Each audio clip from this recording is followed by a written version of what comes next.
Video में दिख रही महिलाएं खुद को पुलिस से छुड़ाने की जद्दोजहद कर रही है। अब आप सोच रहे होंगे कि गलती इन्हीं महिलाओं की होगी, जरूर कोई ना कोई कांड किया होगा। एनकाउंटर के लिए पहचाने जाने वाली यूपी पुलिस ने इन्हें ऐसे ही थोड़े पकड़ा होगा। जी जनाब, गलती इन महिलाओं की है।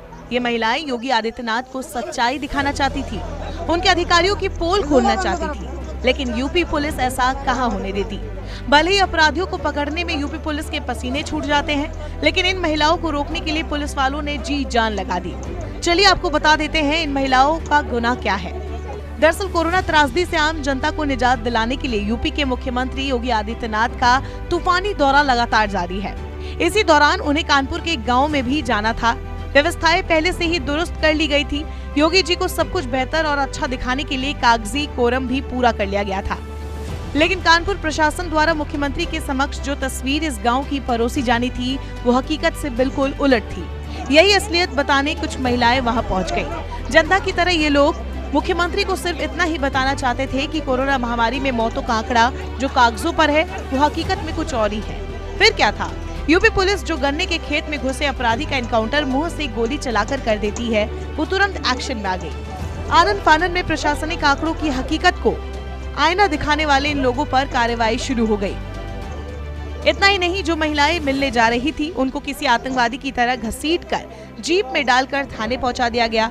जिन युवकों ने इसका विरोध करने की कोशिश की, उनको भी उनके ही गांव में बदमाशों की तरह धक्के मारकर पुलिस ने हिरासत में ले लिया।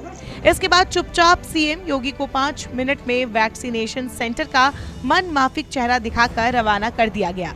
जिन महिलाओं ने अपने ही मुख्यमंत्री से मिलने की ख्वाहिश का अपराध किया था, उनको शाम तक थाने में किसी गुनहगार की तरह बैठाए रखा गया।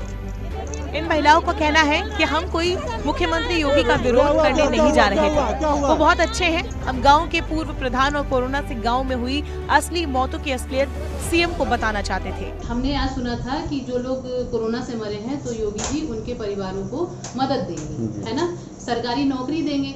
तो हम केवल उन्हीं का नाम लिख करके ले गए थे और साथ में हम प्रधान के खिलाफ ज्ञापन लेके गए थे कि 5 साल आप जांच करवा लीजिए, निष्पक्ष जांच करवा लीजिए। 5 साल इन्होंने कोई कार्य नहीं करवाया है, ऑन पेपर वर्क है। ये समझ लीजिए। आप शिवा विहार चले जाइए, कच्ची बस्ती के मेरे पास वीडियो रखे हैं। लेडीज पूरा आ रही थी कच्ची बस्ती की, आने नहीं दिया गया उनको। ठीक है, हो सकता है हम प्रोटोकॉल से ना हो, लेकिन हम सच्चाई के साथ थे, हम झूठ के साथ नहीं थे और सांच को आंच नहीं, हम नहीं डरते हैं। और हम योगी जी के साथ हैं और हमारे विधायक जो सांगा जी हैं वो बहुत सराहनीय कार्य करते हैं।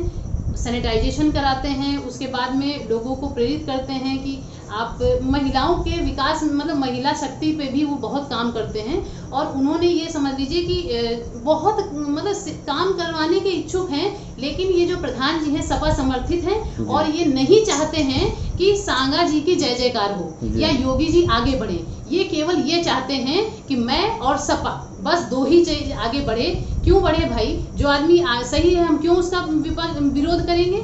योगी जी हैं सही, सांगा जी सही हैं, तो हम उन्हें सही कहेंगे। भले ही योगी जी यूपी में कोरोना पीड़ितों की मौत पर अब शर्मिंदा हो और शायद इसीलिए महाराज लगातार हर मंडल मुख्यालय पर पहुंचकर अब खुद ही कमान संभाल रहे हो, लेकिन उनके अधिकारी आज भी उसी ढर्रे पर चलते जा रहे हैं जिस ढर्रे पर अभी तक वो चलते आए हैं।